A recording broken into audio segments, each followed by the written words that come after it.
Bienvenidos todes al programa de educación y cultura Diálogos Compañeros de la Radio Germán Abdala. Producción y conducción, militantes de Patria Compañera. Nuestras vías de comunicación: Facebook, Patria Compañera; Instagram, Patria Compa; Twitter, Patria Compañera.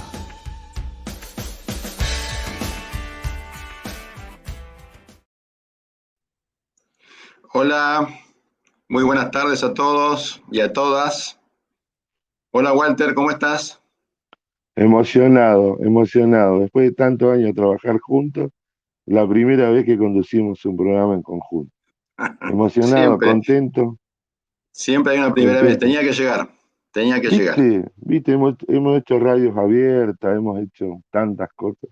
Pero bueno, bienvenidos y bienvenidas a Diálogos Compañeros, aquí por la Radio Germán Abdala, este programa de la agrupación Patria Compañera, que se emite en realidad, vamos los jueves y al próximo jueves vamos en diferido, va la repetición del programa, porque es muy difícil sostener en estos tiempos de pandemia y en este contexto y en esta situación un programa semanal máximo, que todo se hace en el marco de la militancia de los compañeros y las compañeras, ¿no? También, tenemos que aclararles a toda la audiencia, a los compañeros y compañeras, que hoy no nos acompaña nuestra co-conductora Alicia Villa, ¿sí? Que está atravesando un pequeño problemita de salud, por lo que le deseamos pronta recuperación. Y bueno, Alicia, un abrazo fuerte, ya estarás pronto con nosotros, ¿sí?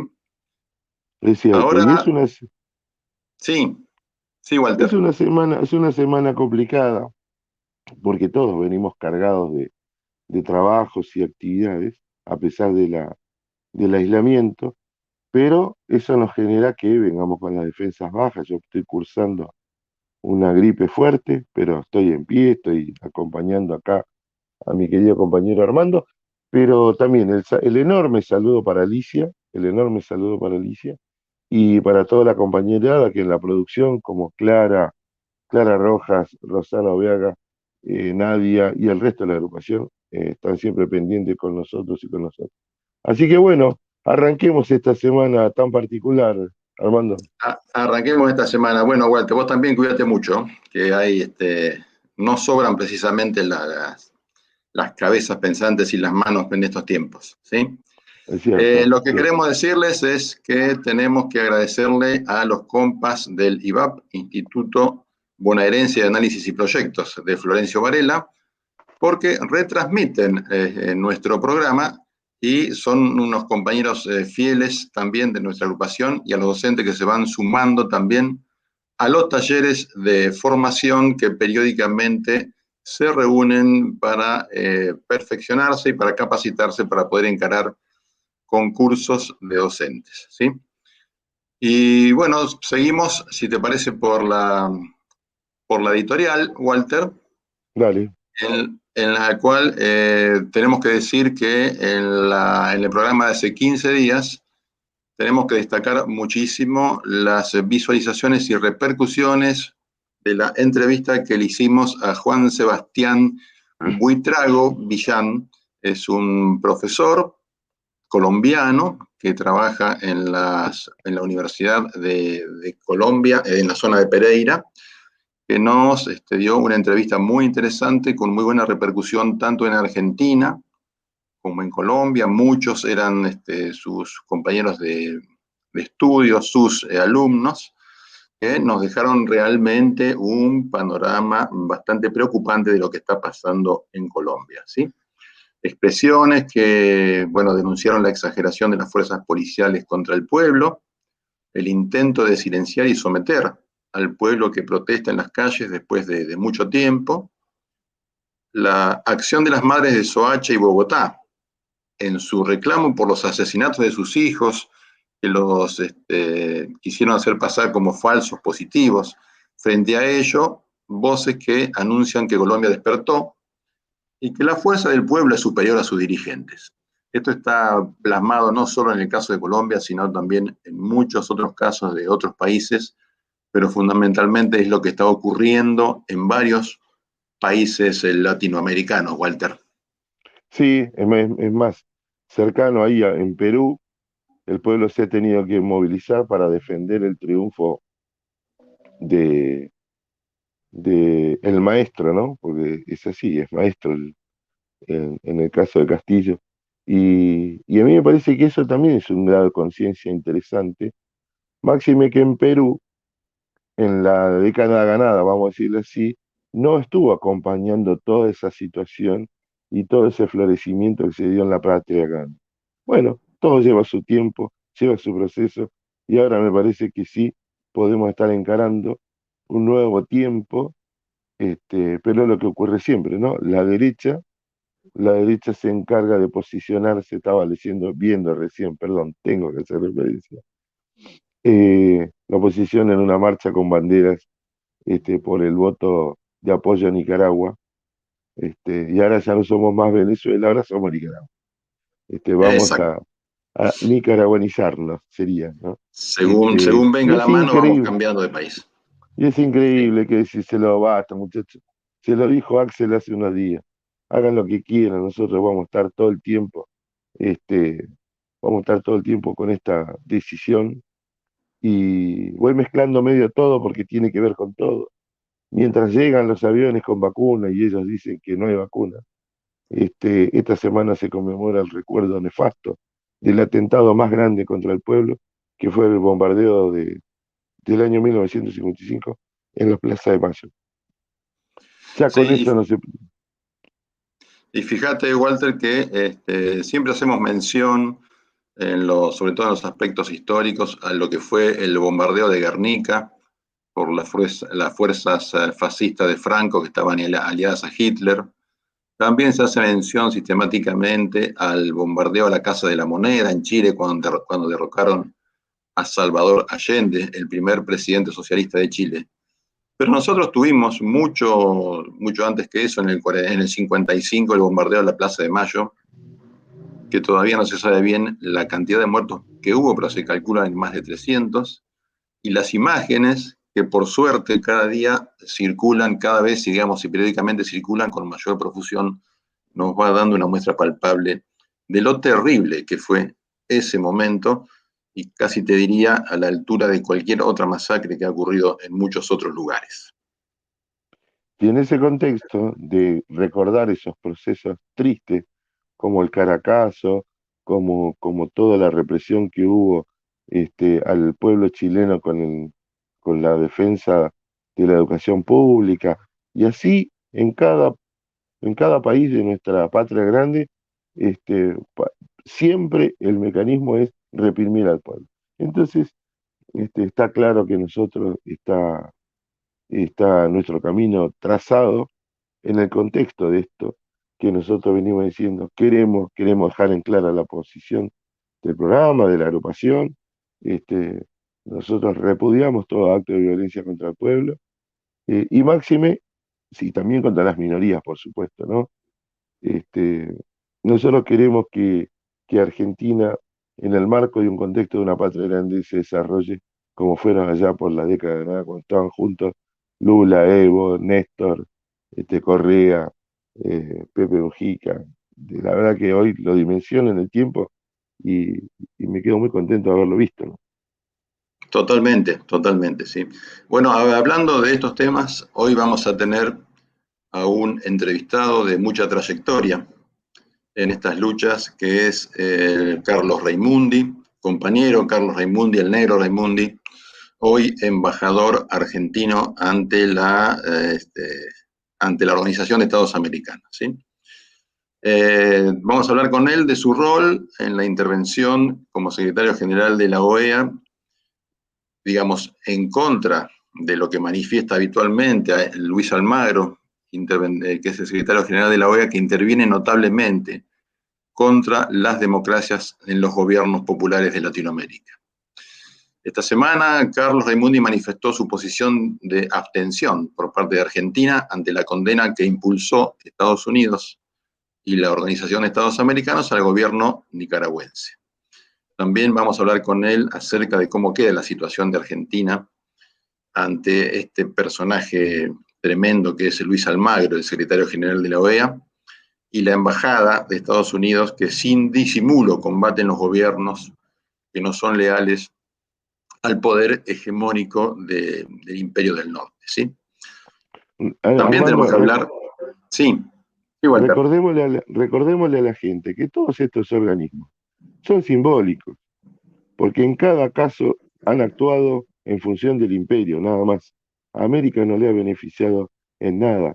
Me acuerdo del TIAR, del Tratado Interamericano de Asistencia Recíproca, en la Guerra Malvinas.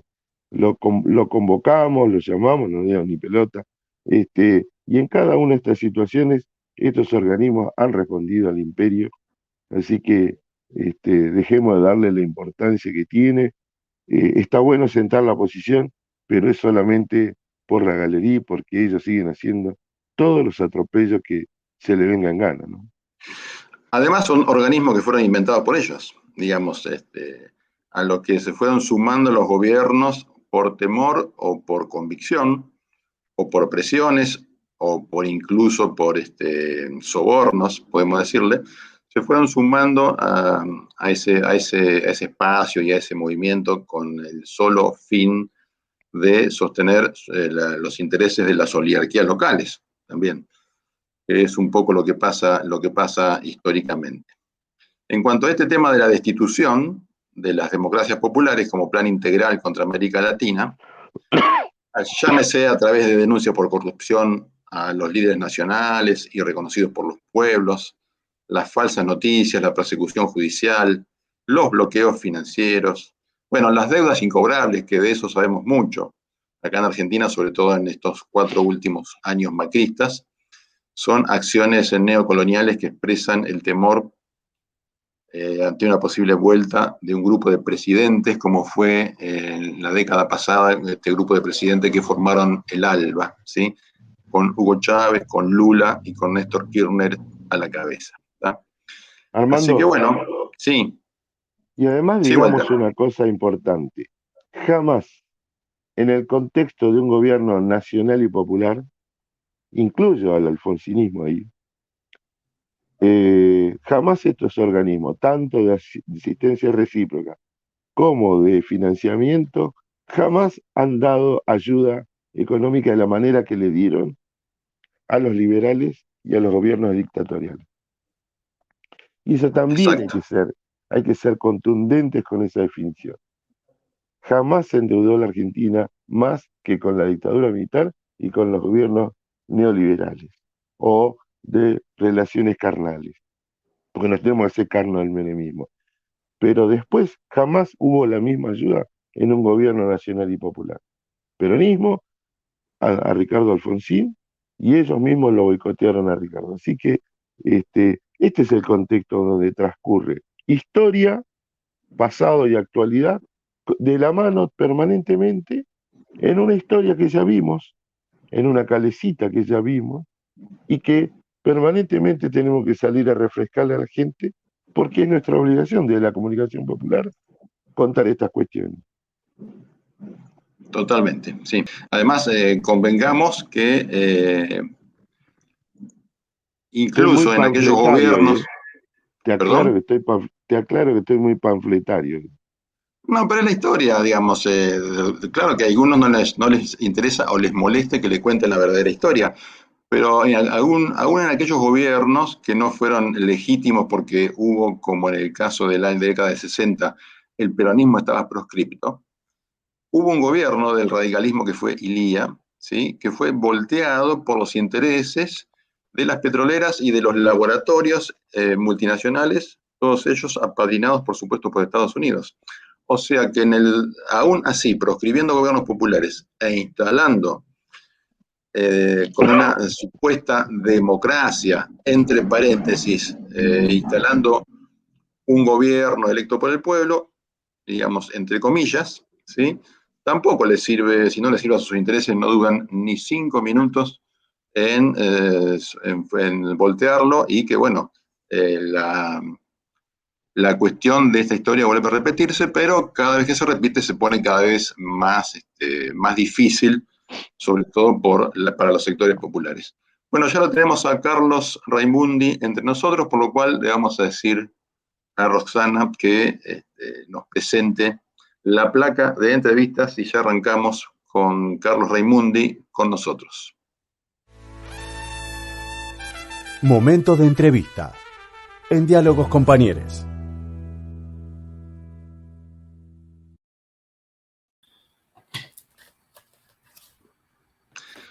Hola Carlos, buenas tardes. Hola, buenas tardes Armando, buenas tardes Walter, ¿cómo están? Un gusto poder conversar con mi querida ciudad de La Plata. Bueno, un gusto igual para nosotros también, encantados de que nos acompañes este ratito acá en nuestro programa de los jueves.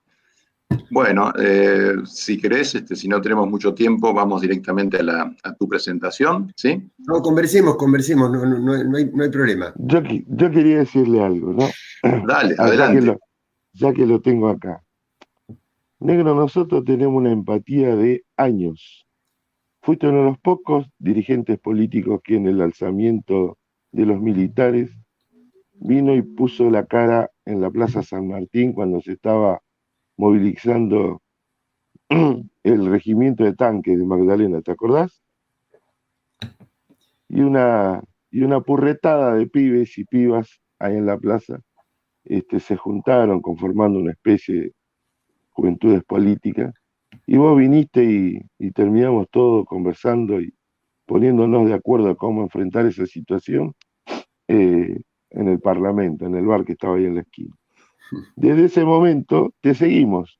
Ya sos Carlos inclusive perteneciente a tu espacio en ese momento político.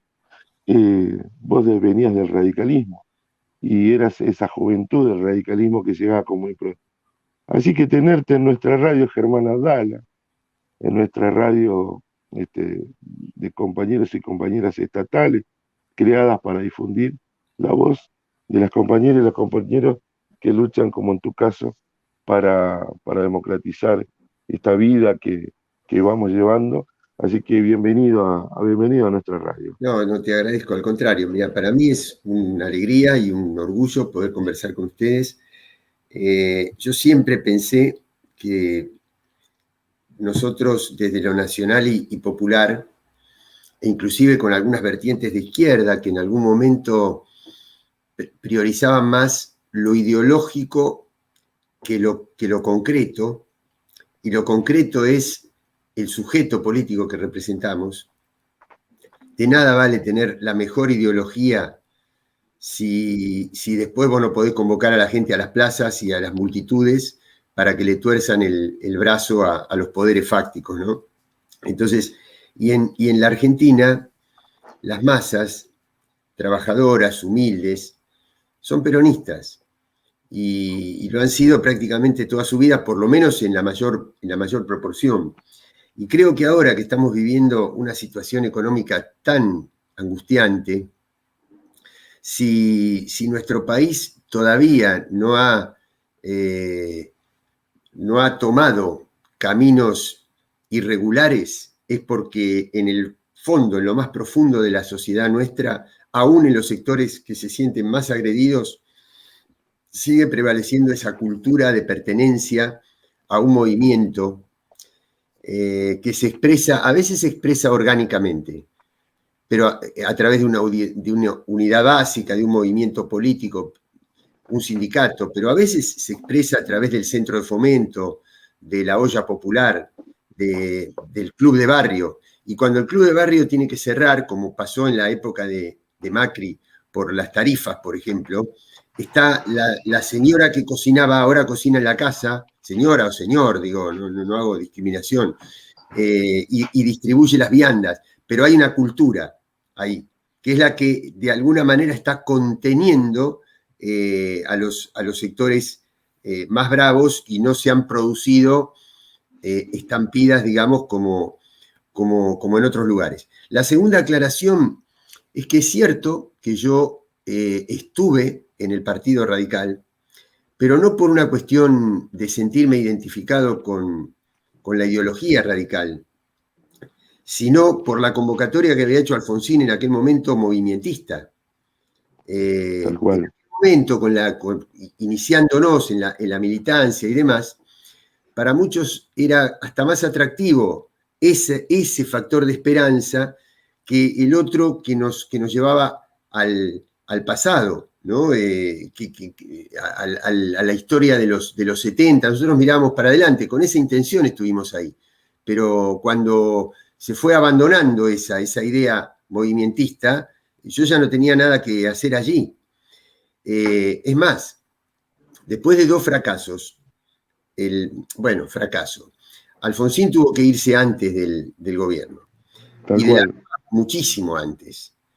Eso hizo entrar en crisis ya definitiva al Partido Radical. Pero el menemismo también hizo entrar en crisis al PJ. Y la memoria histórica del peronismo la rescata Néstor. Entonces, en Néstor se encarnan todas esas luchas anteriores. Yo, en el primer periodo que tuve como legislador, que coincidió con el de Germán, 89-93, nos hicimos muy amigos de Germán y de Marcela, tal es así que él vino a vivir los últimos meses de su vida a Citibel, y nos juntábamos mucho allí. Mirá.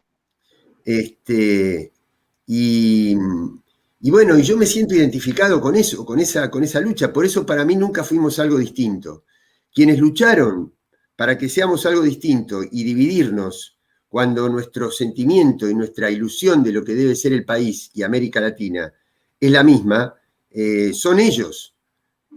Por eso nosotros tenemos que aunarnos, tenemos que aglomerar, no aglomerarnos en un sentido únicamente de acumulación, sino una acumulación pero con sentido. Y creo que ese sentido de unidos y organizados, de la transversalidad, es lo que Néstor y Cristina trataron de hacer con el Movimiento Nacional y Popular, y eso hace que hoy estemos nuevamente en el mismo lugar. Exacto. Perdón, Grande, una Carlos, sola preguntita. muy claro. ¿Te acordabas de la anécdota de la Plaza San Martín? Mira, me imagino que habrá sido en uno de los levantamientos militares, donde, claro, el problema que yo tenía, ¿por qué te voy a decir que a veces no tengo los recuerdos tan exactos de La Plata? Porque yo en aquel momento era dirigente nacional, entonces yo tenía que estar en todas las plazas, y entre ellas la de La Plata. Sí, yo recuerdo que hacíamos algunas cosas en la Plaza San Martín de La Plata, otras en la Plaza de Mayo, y otras, en los distintos lugares. Me acuerdo que aquel levantamiento de Semana Santa, por ejemplo, el primero de los Carapintadas, me tocó estar en el conurbano. Así que, sí, yo fui testigo calificado de aquel momento, porque inclusive tuve diálogos muy, muy fuertes con el doctor Alfonsín sobre las leyes de impunidad. Mirá. Que nos crearon una distancia, un distanciamiento en aquel momento con el hombre que tenía más poder político en la Argentina, y sin embargo claro, no nos teníamos que callar nuestras dudas sobre la eficacia o no que iban a tener esos proyectos. Él siempre lo hizo con muy buena intención, nunca fue un hombre que se pasó del otro lado, siempre lo hizo en nombre de la política. Pero la pregunta que le hacíamos nosotros en ese momento, si la democracia que se estaba salvando no estaba condenada a ser una democracia negociada. Es decir, una democracia donde el poder se da cuenta que cuando te presiona te saca de tu eje. En cambio, cuando a vos lo que te respalda democráticamente es el pueblo en la calle, aún con los riesgos que eso implicaba, le ponías una muralla, digamos, al avance del poder. No te podían sacar del eje. Y hubiéramos tenido una democracia con más riesgos, con más acechanzas, como la que tuvo Néstor y fundamentalmente Cristina, pero teníamos una democracia sentada en la voluntad popular y no en una negociación con los factores de poder. Ese era el debate que nosotros teníamos con Alfonsín en ese momento. Correcto. Impresionante, Carlos. Escuchame una cosa, te pongo un poco en tema, si querés, como embajador embajador argentino ante la Organización de Estados Americanos desde mayo del año pasado.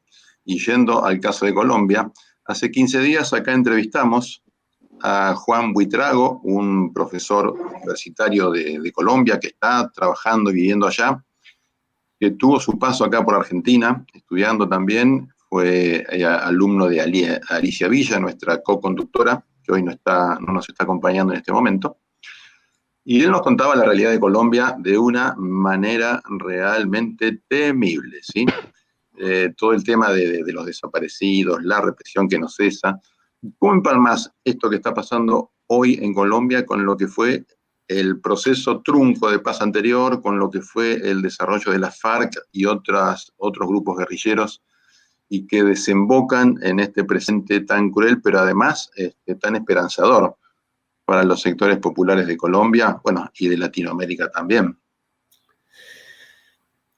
Mira, yo creo que América Latina es una construcción social, no es únicamente una geografía, sino que es una historia y una construcción social donde se juntan similitudes y particularidades. Similitudes es que los grandes imperios coloniales, primero la corona británica, española, en Brasil el imperio portugués, y luego el imperio británico a través de sus inversiones económicas, y no solo inversiones económicas, sino también invasiones, guerras,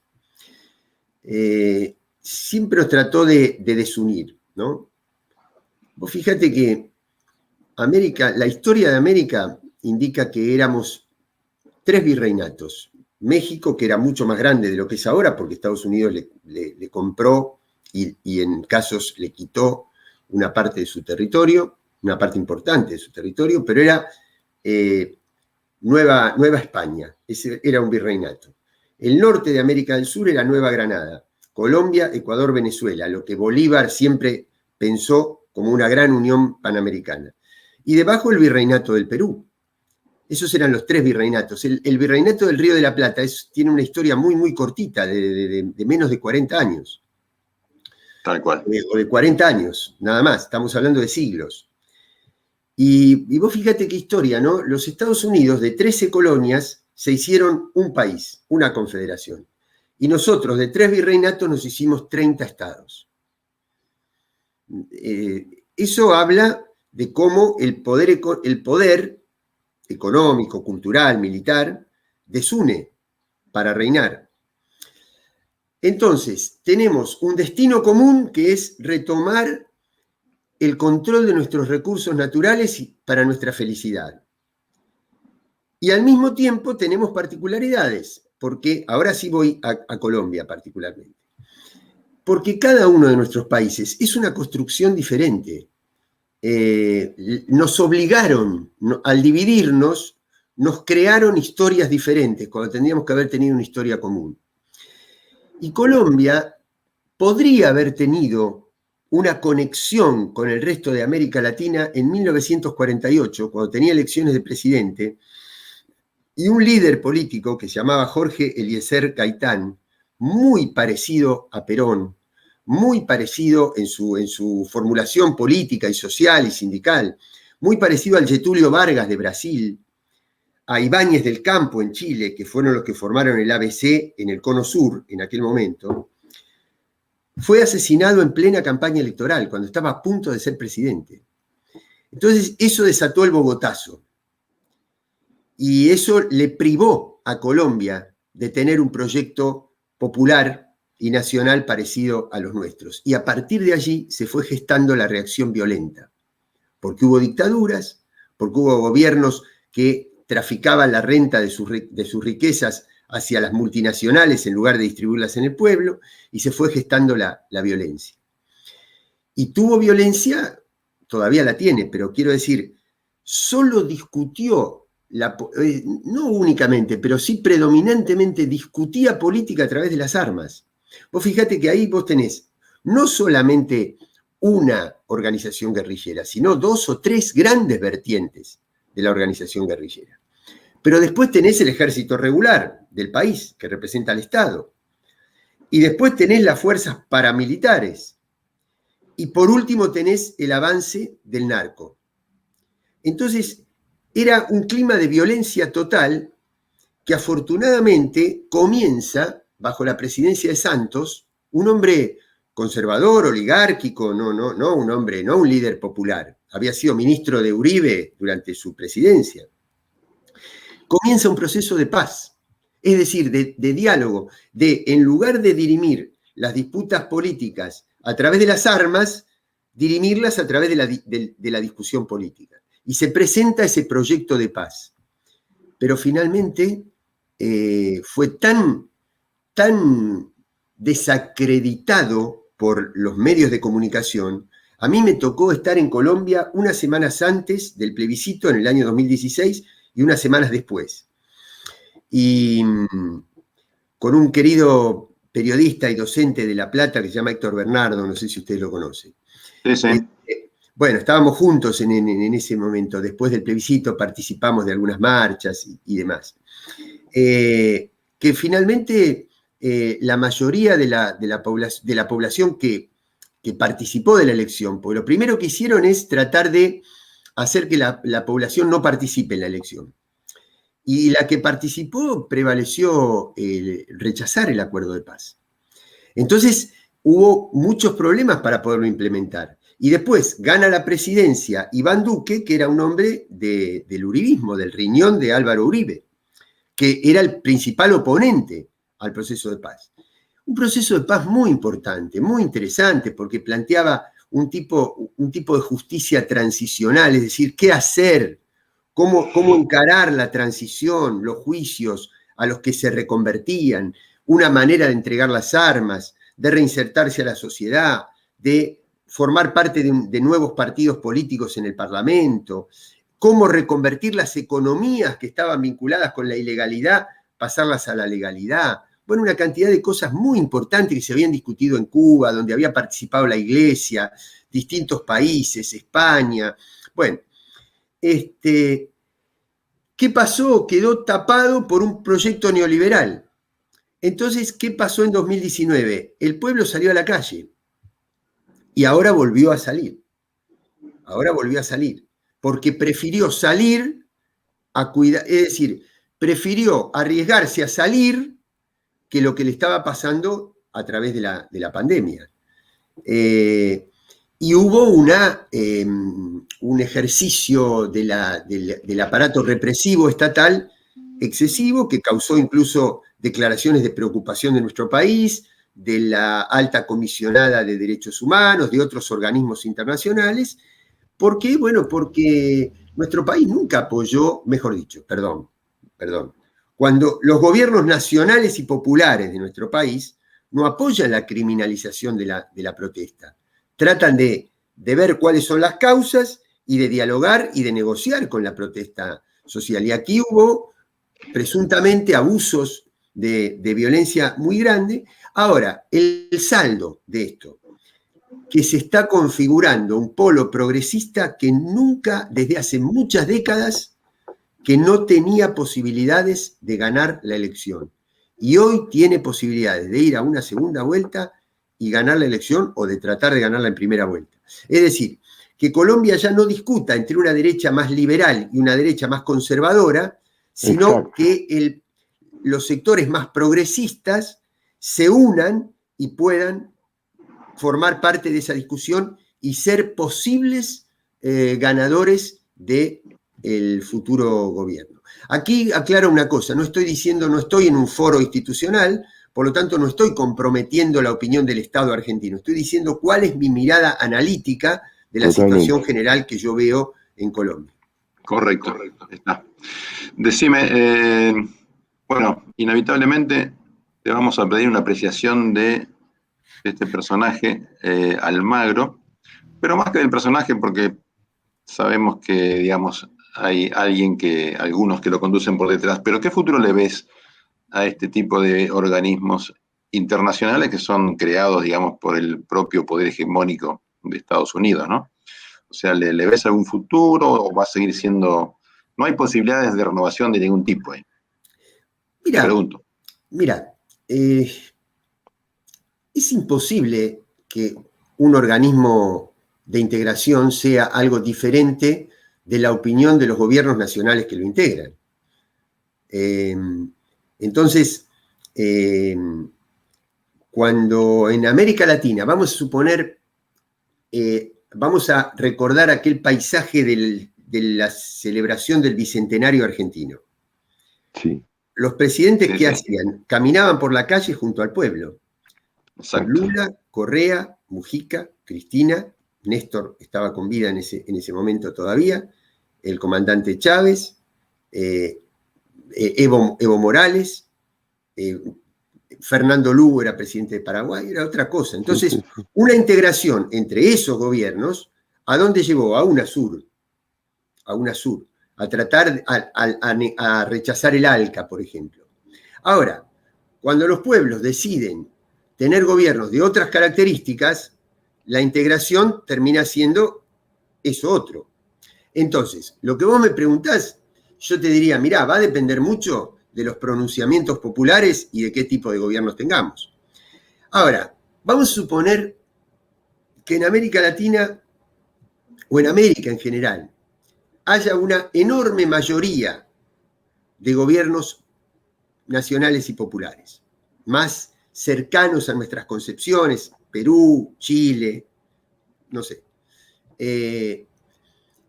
Aún así, en OEA siguen estando 34 países, pero uno de esos países tiene el 85% de la riqueza. Claro. Entonces, aún teniendo gobiernos populares, se va a hacer muy difícil democratizarlo de verdad, no democratizarlo en las formalidades, de decir cada país tiene un voto y por eso es democrático. No, la democracia profunda está en lo que representa ese voto de cada uno, en el poder que tiene para influir. Y es por eso que cuando existían estos gobiernos populares y nacionales, se formó la CELAC, que es la Comunidad de Estados Latinoamericanos y del Caribe sin Estados Unidos y Canadá, porque no son ni latinoamericanos ni del Caribe. Entonces, Armando, yo te doy un pantallazo y creo que induzco una respuesta y estoy formulando una esperanza, una expectativa. Ahora, vamos a tener que trabajar mucho para sostener el gobierno, para que se sostenga el gobierno de Castillo en Perú, para que haya unidad en las fuerzas que están impulsando una nueva constitución, un nuevo pacto de legitimidad en Chile. Todo indicaría que puede haber cambios de aire en Brasil en el año que viene, y entonces el panorama va a ser diferente, ¿no? Bien, muy bien. Bueno, Carlos, lo otro que nos queda es, por ahí yendo más a una cuestión doméstica, o de política interna, si querés. Si bien sabemos que la política internacional es la que define en muchos aspectos las políticas interiores de los países. Pero bueno, tenemos elecciones. Eso decía el general Perón. Eso decía Perón. Tenemos elecciones este año acá. O sea, sería una cuestión así, como, no sé si Walter estás de acuerdo, ¿cómo ves las elecciones del 2022 en Colombia? Y cómo ve la de 2021 en Argentina con una derecha tan, por decirlo en términos grotescos, tan recalcitrante, sin ningún tipo de propuesta, como no sea la confrontación con todo lo que hace nuestro gobierno popular. Bueno, de Colombia ya algo dije. Ahora, en Argentina específicamente, yo... primero decirte que lo que a mí me toca ver es que estos sectores recalcitrantes que vos calificás como recalcitrantes no son un fenómeno únicamente de Argentina. No se trata de un fenómeno únicamente de Argentina. Ahora mira, yo te voy a poner un ejemplo que es tal vez, con esto voy a iniciar la contestación de lo que me haces y voy a tomar otro país latinoamericano, Ecuador, que tuvo elecciones hace poco. Principal enemigo del movimiento indígena, el neoliberalismo. Principal enemigo de los sectores que siguen a Rafael Correa, el anterior presidente, el neoliberalismo. Como este sector y este sector, el indigenismo y el correísmo, no pudieron ponerse de acuerdo, ¿quién gobierna? El neoliberalismo. Exactamente. Entonces, tenemos que tomar la experiencia argentina, donde para evitar un segundo periodo de Macri, tuvimos que unir un frente que no es exactamente igual, que tiene alas. Por ejemplo, no todos los sectores del frente tienen una posición unánime respecto a temas importantes, pero aún así tenemos que resolver esas contradicciones en función de la contradicción mayor, que es con el neoliberalismo. ¿Qué quiere decir con esto? ¿Que tenemos que hacer grandes concesiones ideológicas? No, yo creo que no tenemos que hacer ninguna concesión ideológica. Es más, yo creo que es sano para un gobierno de coalición que tiene mucha presión desde los poderes fácticos, que haya sectores que le pongan límites a esa presión y que pugnen por otras cosas, por políticas más audaces, ¿no? Por ejemplo, discutir el sistema integrado de salud en la Argentina después de la tragedia que hemos vivido con la pandemia. Por ejemplo, ver cuál es el grado de intervención estatal sobre un aspecto tan importante de nuestra soberanía como el río Paraná, por donde sale el 80% de nuestras exportaciones. No cabe duda que tenemos que tener posiciones muy firmes ahí. Ahora, ¿dónde está el límite? Que por ir a los objetivos de máxima en lo ideológico, no desacumulemos en lo político. Termino con esto, Armando. Si yo viera que debilitando a este gobierno o a este frente, lo que hay como alternativa va a estar más cerca de mis posiciones ideológicas, bueno, entonces podríamos preguntarnos qué hacer.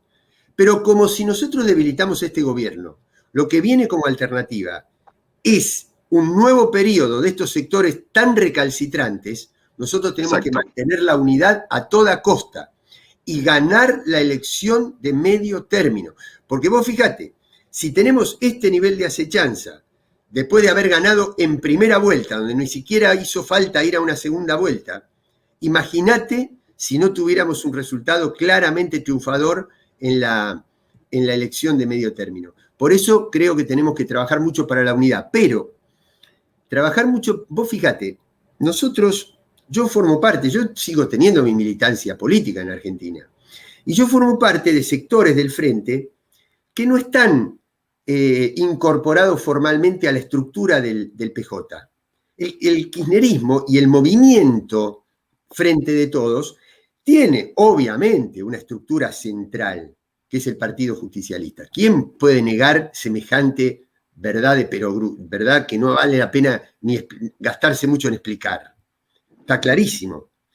Ahora, no tienen que ser objeto de maltrato, tienen que ser objeto de integración, tienen que ser responsables también. Es decir, nosotros luchar por la unidad y saber que hay una fuerza que estructura, pero desde esa fuerza que estructura, también saber que tiene que contener a las fuerzas que no forman parte de ese dispositivo central. Es una cuestión de correspondencia de responsabilidades, para lograr esa unidad que necesitamos.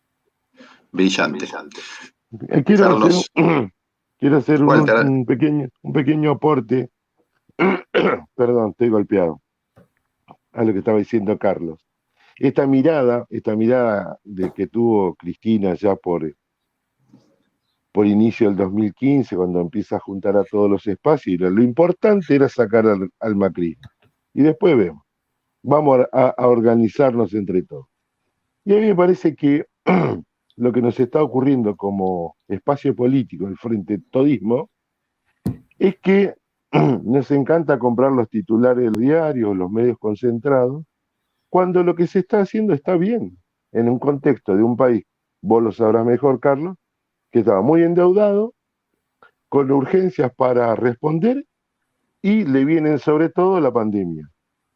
Entonces, todo el tiempo están corriendo al arco. Primero con las vacunas, después con el plan económico, se arregló con el fondo mal que mal, y ahora toda esta cuestión internacional, olvidándose, quiero hacer un pequeño comentario ahí con lo que hiciste, reivindicarte como aquel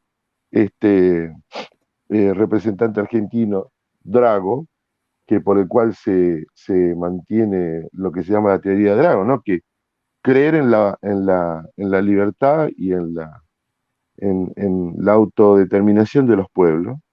No es de más que eso lo que, ni más ni menos, ¿no? Lo que acabas de hacer representando a la Argentina. Yo le digo a nuestros compañeros que tenemos que tener confianza en lo que estamos haciendo, porque el campo nacional y popular jamás abandona estos espacios. Nosotros vamos a ganar, ellos están haciendo todo esto para no ser avasallados, pues es tan contundente todo lo que han hecho mal, que hasta nos hacen dudar con esas posiciones que toman, que nosotros estemos haciendo algo mal. Y a mí me parece que desde lo internacional y hacia adentro se están dando las respuestas necesarias. Para mí fue un Sí, análisis clarísimo, por eso no intervení mucho para permitime preguntar. te diga una cosa. Dile, Primero, a lo que vos acabas de decir, Walter, yo no tengo nada que agregar ni que modificar. Pero sí me hiciste, me resuena que yo tenga que decirte lo siguiente. El hecho de que tengamos una oposición muy lamentable, que además no está arrojando grandes liderazgos en los cuales podamos temer en su poder de convocatoria, no nos correcto. puede llevar a relajarnos. No, no, Porque no tanto por lo que la oposición puede mostrar, sino porque, por ejemplo, la experiencia de Perú a vos te está mostrando que hay un sector profundo de la sociedad que no se ve y que toma decisiones que no estaban previstas por el sistema. Es decir, nadie antes de la primera vuelta pensaba que un maestro rural podía ser uno de los candidatos más votados. Estoy hablando de la primera vuelta. Mucho menos sí, pensaban que podía ser presidente. ¿Por qué lo es? Porque por debajo en la sociedad que no vemos están pasando cosas que a veces no leemos correctamente. Entonces, lo único que quiero agregar o añadir a esto que vos decías que comparto es tengamos cuidado en que nunca se nos puede escapar la lectura de lo que está pasando en esa Argentina que a veces no vemos todos los días. No es el caso de ustedes, porque yo sé que ustedes forman parte de espacios políticos en los que me gustaría estar presente en La Plata, y ustedes están todo el día en el Zócalo, todo el día en el fondo. Mis compañeros en los grupos ponen la foto de cuando van a distribuir el bolsón de comida, la vianda, el colchón, cuando se quema una casa de madera, Entonces, digo, tal estemos cual. muy atentos a eso que está pasando por debajo, que no nos vaya a dar una respuesta inesperada. Para eso hay que estar siempre ahí abajo. Por eso lamento no estar presente como estuvimos presentes en aquella plaza, porque ahora me toca estar aquí. ¿Qué voy a hacer? Tengo que hacer lo que tengo que hacer aquí en este momento de mi vida, pero estoy con ustedes. Ya en este Gracias. preciso instante quedás conformando de manera honorífica el staff de la Radio Germán Abdala y de Diálogos Compañeros. Ya está. Un Mira, honor, mira, sería un mira. orgullo para mí, Ya vas totalmente. a recibir la membresía en cualquier momento. Ya está. Con lo cual queremos decir que en cualquier momento te volvemos a llamar para seguir Por conversando. supuesto. Feli, ¿qué ¿Sí? te parece? Eso Y yo voy a es estar así de acá, simple. yo voy a estar siempre. Y Enorme, no, Carlos, y enorme. así es, y sin abandonar para nada la construcción colectiva. Muchísimas gracias, Carlos. Ha sido Gracias un a ustedes, placer gracias a ustedes. Un abrazo muy verdadero. grande. Un abrazo Y muy muy grande. buenas repercusiones de tu charla en los chats. Hasta pronto. Muy bien, Armando. Qué momento, ¿eh? Del Qué ángulo, momento, Walter. del Muy bueno. ángulo. No, no, tremendo, tremendo. Este, Más claro, échale agua. Sí, y viste que uno tiene una empatía con gente así, viste, porque yo lo conocí en un momento muy triste, muy bravo, ¿no? sí, Y el tipo vino y puso la cara, ¿viste? No se sí, sí, acordaba, sí. pero sí, no voy a olvidar jamás. Y a partir de ese momento, ya cuando te dicen, no queda referenciado. ¿Cómo nos pasa a nosotros, no? Bueno, está muy activa Alicia. Yo me imagino que esta charla también con Alicia hubiese tenido este volumen y este vuelo de debate, así que orgulloso por los comentarios de los compañeros y compañeras, ¿no? Totalmente, todos los comentarios son muy, muy más que bienvenidos y necesarios, además, para enriquecer estos espacios. Y bueno, si te parece, le damos la mano a Rosana para pasar a conversar con Nadia sobre las noticias de actualidad que ella tiene tan bien preparadas.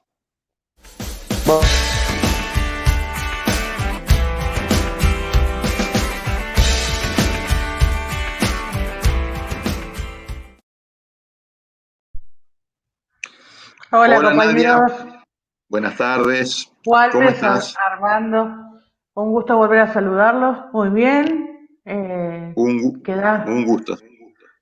quedando con, bueno, pensando en todo lo que se fue hablando la charla para desmenuzar, para analizar, pero bueno, vamos Una a... auténtica charla de formación política, Exactamente, ¿no? sí, sí, que para analizar en varios, detenerse y analizarlo bien en las varias preguntas y respuestas que obtuvieron del invitado. Excelente entrevista.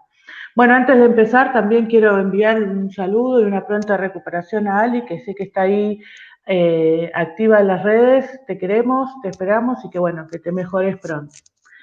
Y bueno, para empezar con la actualidad, en este caso educativa de esta semana, bueno, el tema central es la vuelta la vuelta a la presencialidad en Buenos Aires y en gran parte del conurbano.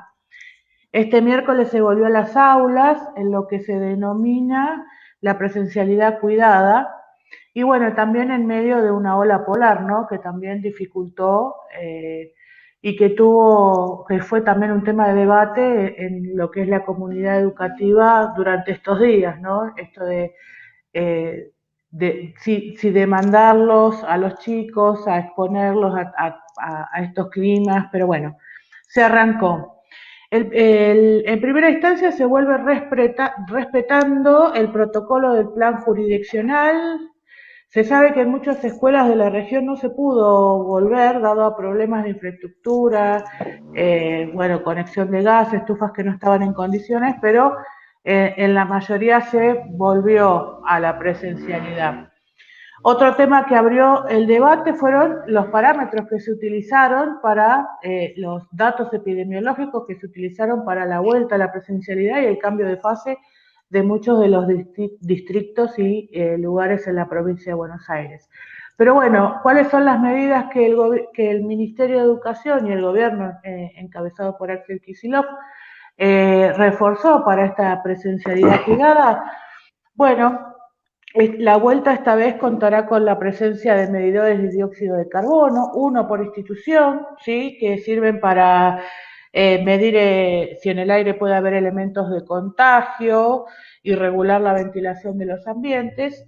Y otro otras de las cuestiones de cuidado que se incorporó en este plan jurisdiccional es la implementación de un plan de vigilancia epidemiológica en las escuelas a través de testeos aleatorios que sirvan como muestra de la situación epidemiológica para tener digamos, un control y una estadística más certera de lo que está pasando en las instituciones debido a esta nueva, o sea, de la circulación masiva que se va a producir a través de la apertura de la presencialidad. Pero otra cosa que apareció con la vuelta a la presencialidad es el cambio de discurso por parte de la oposición.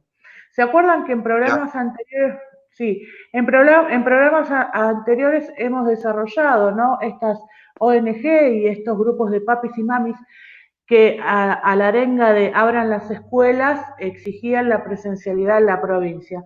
Bueno, como ya les quedó caduco, ¿no? Este eslogan, optaron por uno nuevo y novedoso que es no nos discriminen. Porque si bien algunos lugares de la provincia pasaron a fase 3, otras quedaron en fase 2.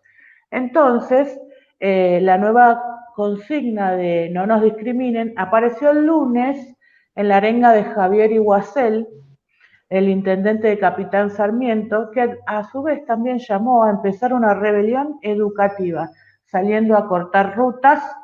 Y esto también siguió el martes en Junín, en un acto en donde estaba presente Axel Kicillof, en el que se puso en marcha una estación central de bombeo.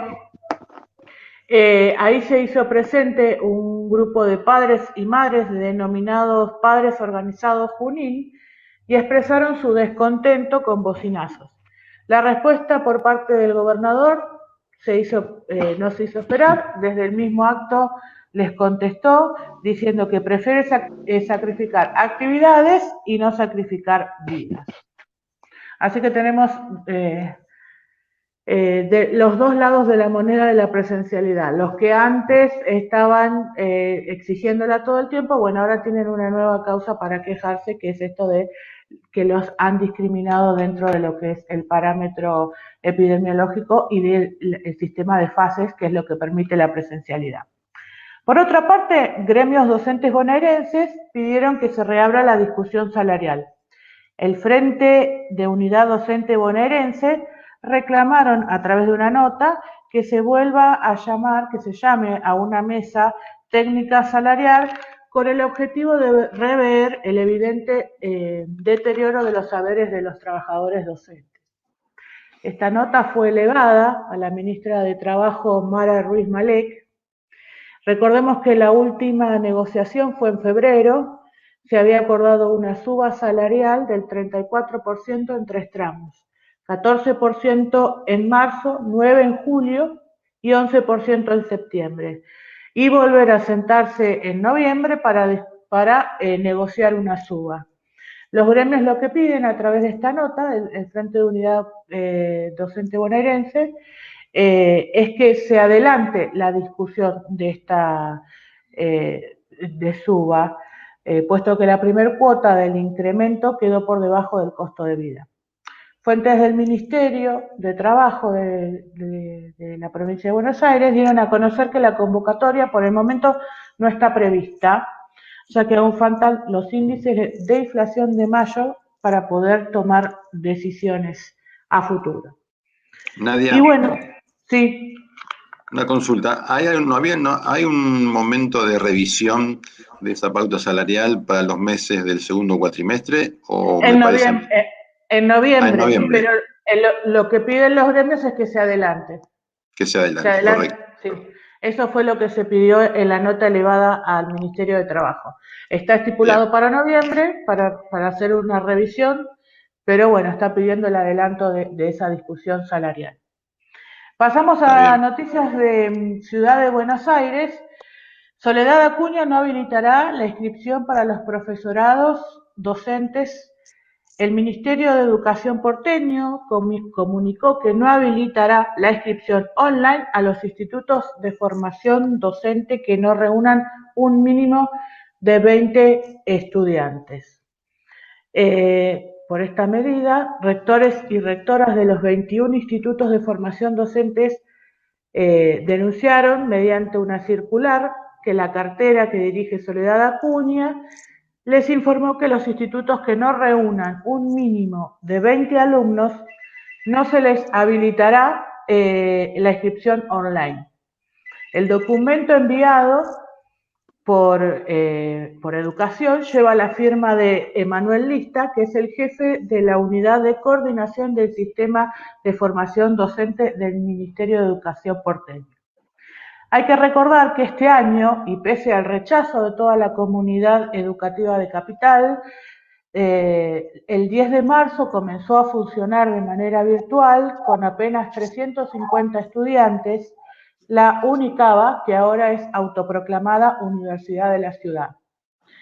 Quienes se oponen a esta nueva casa de altos estudios afirman que desde un primer momento este nuevo organismo viene a disputar la formación docente con los 29 profesorados y que el objetivo de fondo es un cierre gradual de los institutos de formación docente para realizar un ajuste encubierto de la educación pública. Ahora, esta nueva orden de no habilitar la inscripción online del segundo cuatrimestre para los 21 profesorados que pertenecen a la gestión estatal. Por este motivo se manifestó Estela Fernández, rectora del Instituto Superior Juan B. Justo y presidenta del Consejo de Educación Superior de Gestión Estatal y dijo que esto es un hecho claro de empezar a vaciar los institutos de formación para ir cerrándolos de a poco y así ir haciendo el ajuste que ya habían mencionado cuando se presentó el proyecto de la UNICABA o la Universidad de la Ciudad, como se denomina ahora. Y de paso agregarle algún negocio inmobiliario a los institutos que cierran. Seguramente, sí. Supongamos sin mucho margen de error, digamos. Sí, no, Esa es muy creo buena, que no hay margen de error en eso. Y por último, también una última noticia que llega desde la ciudad de Buenos Aires, se lanzó el Movimiento por la Educación Popular de Gestión Social y Cooperativa en la ciudad de Buenos Aires. Este espacio reúne decenas de bachilleratos populares, espacios educativos, centros de alfabetización y de primera infancia, profesorados y grupos de apoyo escolar. Este lanzamiento, que fue de manera virtual, contó con la participación de la socióloga e investigadora Dora Barrancos, quien llamó a utilizar la educación como herramienta para buscar resolver los problemas de la desigualdad generada por el patriarcado y el capitalismo en las últimas 5 décadas. También estuvo presente, dando su apoyo, la ex viceministra de Educación de la Nación, Adriana Puigros, quien sostuvo: los movimientos sociales y cooperativos hacen un gran esfuerzo para que la educación llegue a todos lados. Hay que luchar para que la cultura, las lenguas, costumbres y creencias de nuestro pueblo sean reconocidos por el sistema de educación formal. Es una muy buena noticia esta. Muy buena noticia esta. Algunos de los referentes que integran el movimiento que se lanzó en estos días son Juliana Brofolio, que es coordinadora del Bachillerato Popular Germán Abdala, Juan Ignacio Tami Arias, director del Bachillerato Vientos del Pueblo, Marcos González, miembro del Bachillerato Popular 20 Flores, Damián Dreyer, educador popular del Jardín Comunitario Luces del Bajo del Movimiento Popular La Dignidad, Mercedes Rabanal, coordinadora del Bachillerato Popular Mariel Franco de Lugano. Y dentro de esta presentación del movimiento y del agrupamiento de más de 15 organizaciones, también hubo un fuerte reclamo a la ciudad de Buenos Aires, entre los que se incluyen un área dentro del Ministerio de Educación que los contenga, un aumento del presupuesto y un reconocimiento de sus instituciones, entre otros reclamos que hicieron en este lanzamiento del movimiento por la educación popular. Muy bueno, Nadia. Muy buenas tus informaciones de actualidad, ¿sí? Así que bueno, seguimos hasta la próxima y no te vayas, que después seguimos conversando. Dale. Bueno. Rosana. Gracias a ustedes.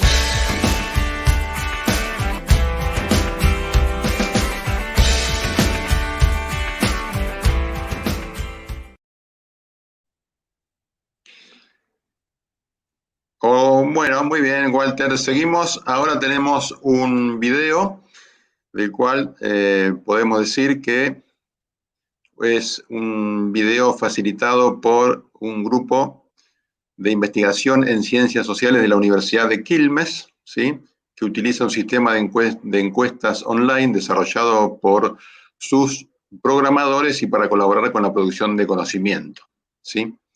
Estos docentes investigadores del Instituto sobre Economía y Sociedad en la Argentina Contemporánea son Guillermo Martinelli, Javier Balsa y Pigüén Romaní.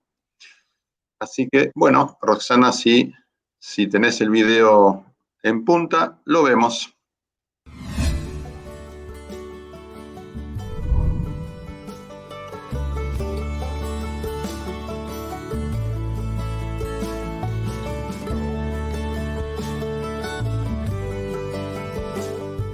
El sistema de encuestas online que venimos desarrollando desde el IESAC es un desarrollo original generado por investigadores del IESAC. Surgió la iniciativa de hacer nuestro propio sistema nos basamos en otro, no es que inventamos todo de cero, porque es una temática bastante conocida, la de encuestas, pero sí hicimos un montón de desarrollos propios. Hemos estado haciendo desde el mes de enero hasta principios de marzo una serie de encuestas desde un equipo de investigación de la Universidad de Quilmes. Hemos trabajado básicamente con distintos grupos poblacionales, con distintas edades y géneros.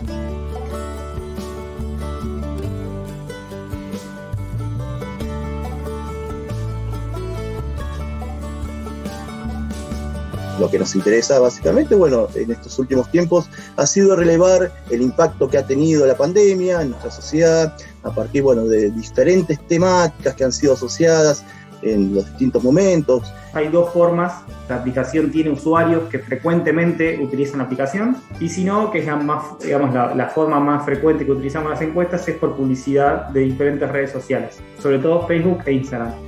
Nosotros tenemos un sistema online que permite que la gente vea, digamos, en el celular la lista de opciones, las pueda leer tranquilas y elegirlas. Y nosotros lo que enviamos es una invitación específica para algún grupo poblacional.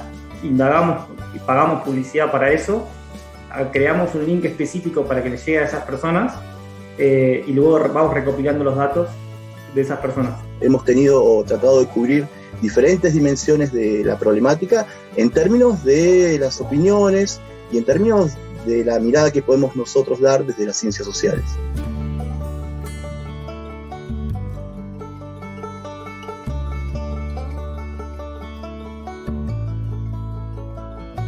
Estas encuestas que fuimos implementando dieron resultados muy interesantes como para poder dar cuenta de otras opiniones y sobre todo de opiniones que de algún modo representan a las grandes mayorías. Para nuestra sorpresa, el 40% de la gente elegía cuarentenas estrictas.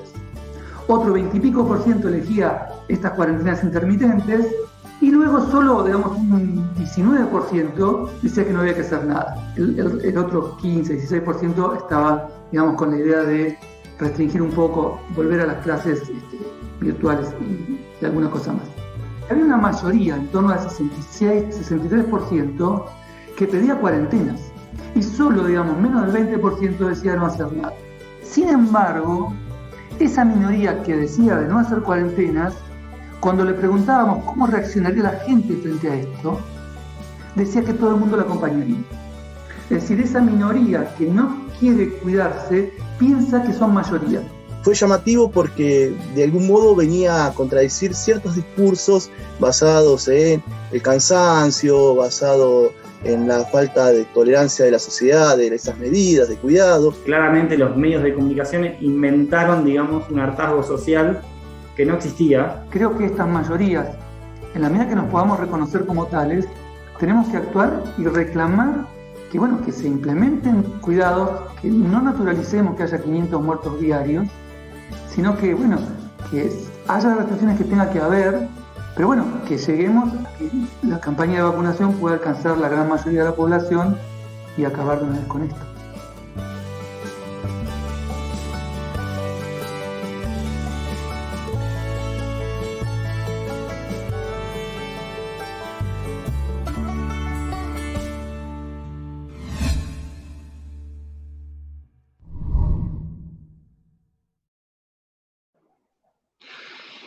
Excelente trabajo.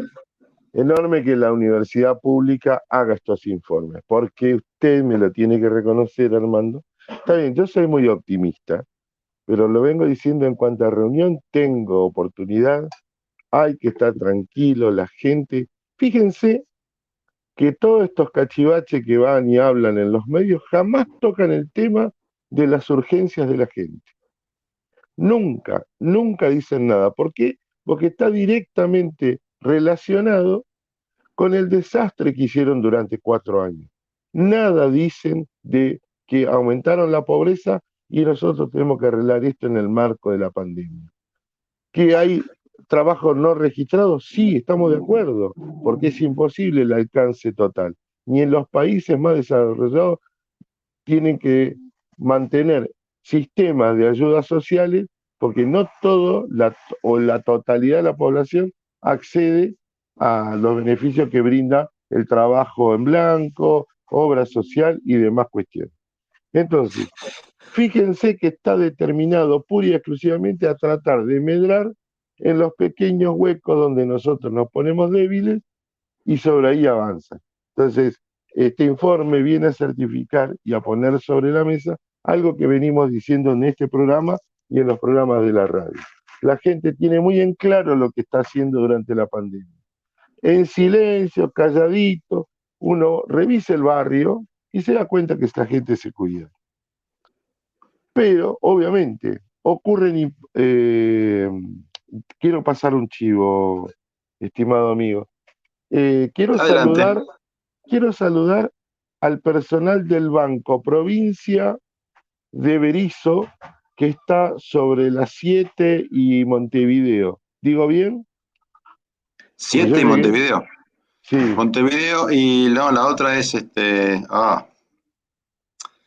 la que va de acá. No es 7, es... sí. Bueno, no me sale ahora el nombre. Sí, la que sale de la avenida 60 de acá. ¿Qué pasó? ¿No? Al Sanjón, ahí. Ayer tuve que dar una mano, porque tengo un amigo, hermano con COVID, que le mando un saludo a Marcelo Ardetti, y me dijo, che, Mirá. hay un problema que la gente no está pudiendo cobrar. ¿Usted se acuerda que ayer fue el día más frío del año? Entonces... ¿Más que hoy? Hoy fue... no me di cuenta, para mí somos ayer. Pero escuche esto, en la Génova. Gracias, Alejandro. Escuche Génova, esto. ahí está, esa es la calle. Bueno, escúcheme esto, Armando. La señora, una compañera, primero el de seguridad rechazaba a toda la gente. Tenían que cobrar unos bonos de 7.500 pesos. Le decía, no, pida turno, tiene que venir con turno porque la institución fijó esa regla. Entonces, la gente agachaba la cabeza y se iba, ¿no? Entonces me llama mi amigo, yo justo tuve que ir, y escúcheme, me presenté así, di vuelta al barbijo porque tenía el logo de ATE, y le dije, miren, yo necesito una respuesta porque quiero hablar con una autoridad, ¿no? Y una señora, Julia Elena, ¿no? No sé si alguna vez va a ver esto. ¿Qué hizo? Dijo, bueno, hagamos una cosa. Por una cuestión de humanidad, como usted me plantea, vamos a llegar a un término medio.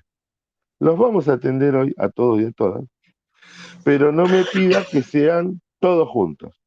Las vamos haciendo entrar de a uno, de a dos, en el transcurso de que hay gente con número y con turno. Brillante.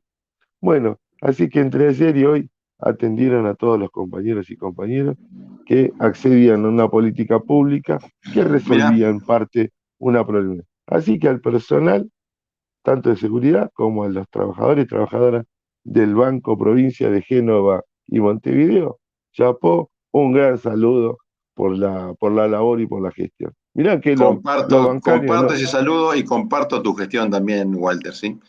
Lo necesario... Sí, no voy a decir Totalmente. lo que hice, pero se lo contaré algún día. Bueno, estamos como para nada,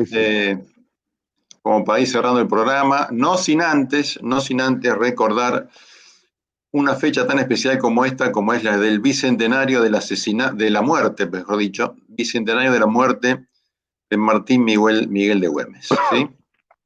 Una parte imprescindible de la lucha por la independencia del Imperio Español y formó parte del ejército de San Martín en el Alto Perú, condujo las guerras gauchas, formó los escuadrones Los Infernales de Güemes, que no era nada más y nada menos que guerra de guerrillas, ¿sí? Y también vale la pena destacar que en este momento algunos de los integrantes de Los Infernales de Güemes, con su poncho y su gorro rojo, forman parte de la Guardia de Granaderos de la Casa Rosada, ¿sí? Seguramente los han visto o lo van a ver en los videos donde hacen el cambio de guardia. Hay un infernal de Güemes participando junto a los granaderos de la custodia de la Casa Rosada. Un personaje muy interesante, como tantos, como San Martín, como Belgrano, como Dorrego, Güemes y su hermana Macacha Güemes también, fueron unos referentes importantísimos, sobre todo del pobrerío, del gaucho pobre, de los trabajadores rurales, explotados hasta el cansancio. y con una capacidad de organización y de improvisación en un territorio tan áspero como era, digamos, como son las serranías salteñas, y además luchar también contra las oligarquías locales, que junto con las del centralismo porteño hicieron lo imposible para que el objetivo de San Martín, de Güemes y de tantos libertadores americanos no se cumpliera. Dijo San Martín que no hubiese sido posible el cruce de los Andes si él no tenía la espalda cubierta en el norte argentino, con Martín Miguel de Güemes. Bueno, totalmente. La verdad que es un compañero. Martín Miguel de Güemes, el protoperonismo junto a Belgrano y algunos revolucionarios de 1810. Y el último detalle, tal es así que cuando lo hirieron, él estaba huyendo de un avance de los españoles, le metieron un tiro por la espalda, estuvo varios días muy mal. Los realistas, los españoles, ¿sí?, le hicieron una oferta para trasladarlo y atenderlo en Buenos Aires con la condición de que se ordene el cese del fuego contra los realistas en Salta. Y un poco más que los mandó al demonio, desoyó esa oferta y reunió a todos sus oficiales para pedirles que jurasen que jamás aceptarían un trato que beneficie al enemigo. Murió con tan solo 36 años. Tremendo. Y ojalá lo vayamos recordando cada día más, que bien se lo merece. Compañero Martín Miguel de Güemes, presente. Presente, ahora y siempre. Muchísimas gracias a todos los que nos han acompañado y será hasta la semana que viene. Y muchísimas gracias también por los aportes en la operación técnica Rosana, en la actualidad Nadia y la producción con María Clara Rojas. Y vaya otro saludo para que pronto se mejore y la tengamos otra vez entre nosotros a nuestra conductora Alicia Villa. Correcto, muchas gracias por la invitación a seguir participando de este programa y nos vemos. La semana que viene la repetición de esta nota y después volvemos con otro nuevo especial de Diálogos. Volvemos en vivo en 15 días. Gracias. Este programa fue una producción de Patria Compañera. Nos pueden ver en la semana en nuestras redes sociales y en las de la radio Germán Abdala de AT Capital. Nos encontramos el próximo jueves a las 19.